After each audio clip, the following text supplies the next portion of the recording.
Good afternoon, everybody. Welcome to another reading of the Bible. We are in 2 Samuel 18, and there's 24 chapters left. Uh, Not left, but there are 24 chapters in the book. So 18, 24. Let's see. So I probably read three, maybe two, and then just read the next four, last four, I should say. Chapter 18. David numbered the people who were with him and set captains of thousands and captains of hundreds over them. David sent forth a third part of the people under the hand of Joab, and a third part under the hand of Abishai, the son of Zeruiah, Joab's brother, and a third part under the hand of Ittai the Gittite. And the king said unto the people, I will surely go forth with you myself also. But the people answered, Thou shalt not go forth, for if we flee away,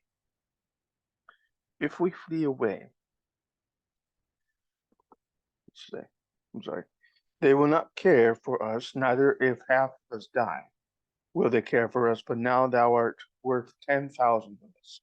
Therefore now it is better that thou succor us out of the city. 18 verse 3. Or help us out of the city. The king said unto them, What seemeth you best I will do, that I do. And the king stood by the gate side, and all the people came out by hundreds and by thousands. Excuse me, let me read it here.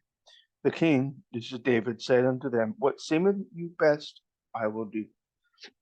And the king stood by the gate side, and all the people came out by hundreds and thousands. The king commanded Joab and Abishai and Ittai, saying, Deal gently for my sake with the young men, even with Absalom. And all the people heard when the king gave all the captains charge concerning Absalom. So the people went out into the field against Israel, and the battle was in the wood of Ephraim, where the people of Israel were slain before the servants of David, and there was there a great slaughter that day of 20,000 men. That's a lot. For the battle was there scattered over the face of all the country, and the wood devoured more people that day than the sword devoured. Absalom met the servants of David, and Absalom rode upon a mule, and the mule went under the thick boughs.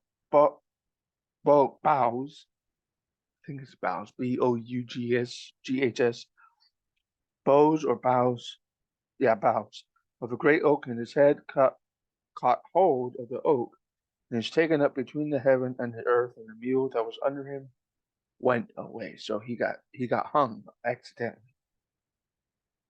A certain man saw it and told Joab, saying, Behold, I saw Absalom hang in an oak.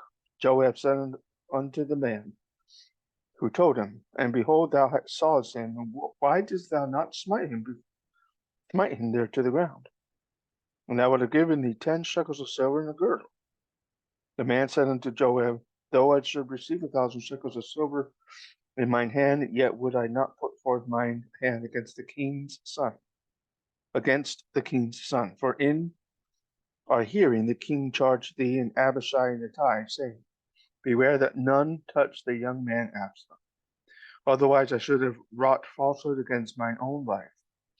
For there is no matter hid from the king that thou thyself wouldst have set thyself against me. Then said Joab, I may not tarry thus with thee. And he took 3 darts in his hand and thrust them into the head. Excuse me. And then said Joab, I may not tarry thus with thee. And he took 3 darts in his hand, thrust them through the heart of Absalom while he was yet alive in the midst of the oak. So Joab killed Absalom. 10 young men who bore Joab's armor encompassed about and smote Absalom and slew him. Joab blew the trumpet, and the people returned from pursuing after Israel, for Joab held back the people.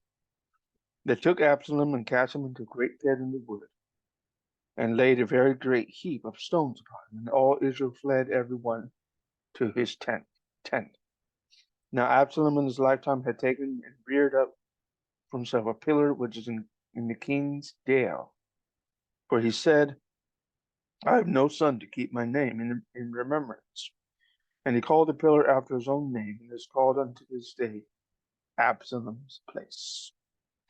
Then said Ahimaaz, the son of Zadok, let us now run and bear the king tidings how that the Lord hath avenged him of his enemies.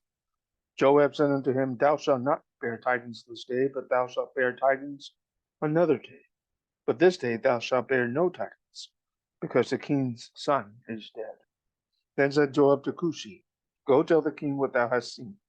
And Cushi bowed himself unto Joab and ran. Then said Ahimaaz, the son of Zadok, yet again to Joab, but howsoever, let me, I pray thee, also run after Cushi. Joab said, Wherefore wilt thou run, my son, seeing that thou hast no tidings? But howsoever said he, Let me run. And he said unto him, Run. Then Ahimaaz ran by the way of the palm and overran Cushi. Ran a little faster. And David sat between two gates, and the watchman went up to the roof over the gate unto the wall, and lifted up his eyes and looked, and behold, a man running alone. The watchman cried and told the king, and the king said, If he be alone, there is tidings in his mouth. And he came apace and drew near. But the watchman saw another man running, and the watchman called unto the porter and said, Behold, another man running alone. And the king said, He also bringeth tidings. And the watchman said, I thinketh the running of the foremost is like the running of Ahimaaz, the son of Zadok. And the king said, He is a good man, and cometh with good tidings. Ahimaaz called and said to the king, All is well, for he fell down to the earth upon his face before the king, and said, Blessed be the Lord thy God, which hath delivered up the men that lifted up their head against the Lord thy king. My lord the king. David said, Is the young man Absalom safe? And Ahimaaz answered, When Joab sent the king's servant and me thy servant, I saw a great tumult, and I knew not what it was. The king said unto him, Turn aside and stand here. And he turned aside and stood still. Behold, Cushi came, and Cushi said, Tidings, my lord the king, for the Lord hath avenged thee this day of all them who rose up against thee. And the king said unto Cushi, Is the young man Absalom safe? Cushi answered, The enemies of my lord the king, and all who rise against thee to do thee hurt, be as that young man is. The king was much moved, and went up to the chamber over the gate and wept. And as he went, thus he said, O my son Absalom, my son Absalom, would God I had died for thee. Absalom, my son, my son. 19. It was told Joab, Behold, the king weepeth and mourneth for Absalom. The victory that day was turned into mourning unto all the people. For the people heard say that day how the king was grieved for his son. The people gate them by stealth that day into the city, as people being ashamed steal away when they flee in battle. But the king covered his face, and the king cried with a loud voice, O my son Absalom, O Absalom, my son, my son. Joab came unto the house and to the king, saying, Thou hast shamed this day the faces of all thy servants, which this day hath saved thy life, and the lives of all thy sons and all thy daughters, and the lives of thy wives and the lives of thy concubines, in that thou lovest thine enemies, hatest thy friends. For thou hast declared this day that thou regardest neither princes nor servants. For this day I perceived that if Absalom had lived, and we all had died this day, then it would have pleased thee well. Now therefore arise, go forth, and speak comfortably unto thy servants. For I swear by the Lord, if thou go not forth, there will not tarry one with thee this night. and that will be worse unto thee than all the evil that befell thee from thy youth until now. Interesting advice. Then the king arose and sat in the gate, and he said unto all the people, saying, Behold, the king doth sit in the gate. And all the people came before the king, for Israel had fled every man to his tent. All the people were at strife throughout all the tribes of Israel, saying, The king saved us out of the hand of our enemies, and he delivered us out of the hand of the Philistines, and now he is fled out of the land of Absalom. Absalom, whom we anointed over us, is dead in battle. Now therefore, why speak ye not a word of bringing the king back? King David sent to Zadok and to Abiathar the priest, saying, Speak unto the elders of Judah, saying, Why are ye the lads to bring the king back to his house? Seeing the speech of all Israel is come to the king, even to his house. Ye are my brethren, ye are my bones and my flesh. Wherefore then are ye the last to bring, or why are ye the last to bring back the king? Say ye to Amasa, Art thou not my bone and of my flesh? God do so to me, and more also, if thou be not captain of the host before me continually in the room of Joab. He bowed the heart of all the men of Judah, even as the heart of one man, so that they sent this word unto the king, Return now, return thou and all thy servants. So the king returned and came to Jordan. Judah came to Gilgal to go to meet the king, to conduct the king over Jordan. Shemai, the son of Gera, a Benjamite, who was of Baharim, hasted and came down with the men of Judah to meet King David. There were 1,000 men of Benjamin with him, and Ziba, the servant of the house of Saul, and his 15 sons and his 20 servants with him. And they went over Jordan before the king. They went out a ferry boat to carry over the king's household, and to do what he thought good.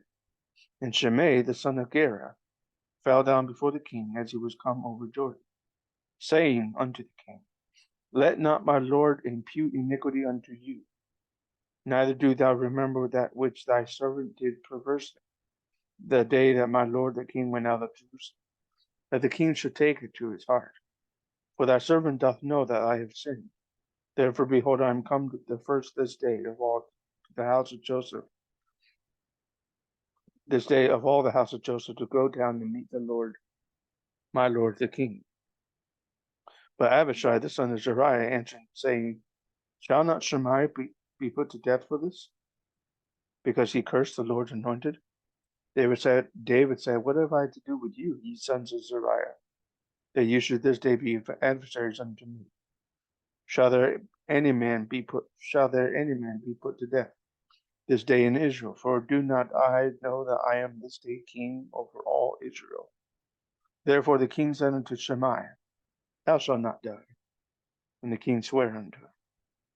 Mephibosheth the son of Saul came down to meet the king, and had neither dressed his feet, nor trimmed his beard, nor washed his clothes from the day the king departed unto the day he came back again in peace.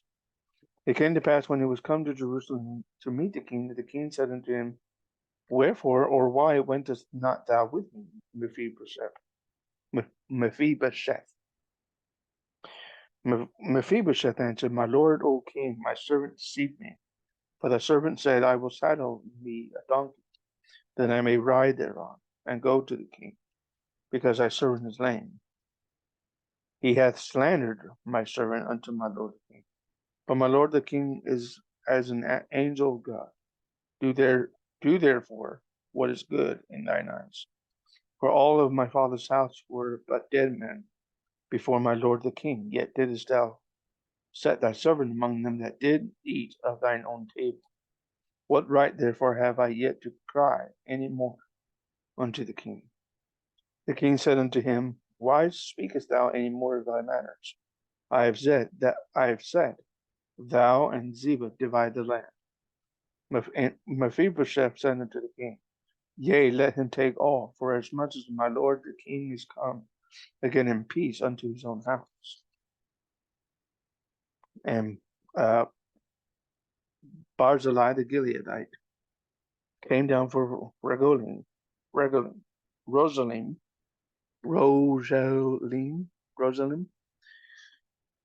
and went over Jordan with the king to conduct him over Jordan. Now Barzillai was a very aged man, even 80 years old, and he had provided the king of sustenance while he lay at Mahanaim, for he was a very great man. The king said unto Barzillai, Come thou over with me, and I will feed thee with me in Jerusalem. Barzillai said unto the king, How long have I to live, that I shall go up with the king into Jerusalem? I am this day 80 years old, and can I discern between good and evil? Can thy servant taste what I eat and what I drink? Can I hear any more the voice of singing men and singing women? Wherefore then should thy servant be yet a burden to my lord the king? Thy servant will go a little way over Jordan with the king. And why should the king recompense it with such a reward? Let thy servant, I pray thee, turn back again, that I may die in my own city, and be buried by the grave of my father and of my mother.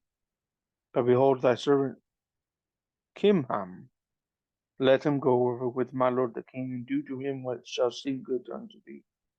The king answered, Kimham, or Chim, I think it's pronounced Kimham, shall go over with me, and I will do to him that which shall seem good unto thee.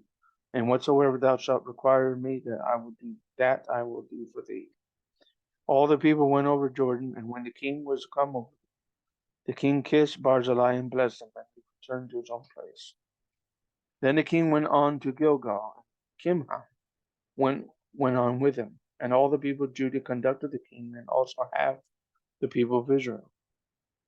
Behold, all the men of Israel came to the king and said unto the king, Why have our brethren, the men of Judah, stolen thee away, and have brought the king and his household and all David's men with him over Jordan? All the men of Judah answered the men of Israel, Because the king is near of kin to us. Wherefore then be ye angry for this matter? Have we eaten at all the king's cost, or hath he given us any gift? The men of Israel answered the men of Judah, saying, We have 10 parts in the king. We have also more right in David than ye. Why then do ye despise us, that our advice should not be first had in bringing back our king? And the words of the men of Judah were fiercer than the words of the men of Israel. Now we'll stop there. So by chapter 18, Absalom is dead. Joab kills. Absalom is hanged by a tree and then is killed by Joab. So I'm going to start the second video with 20, and I will read to the end of the book.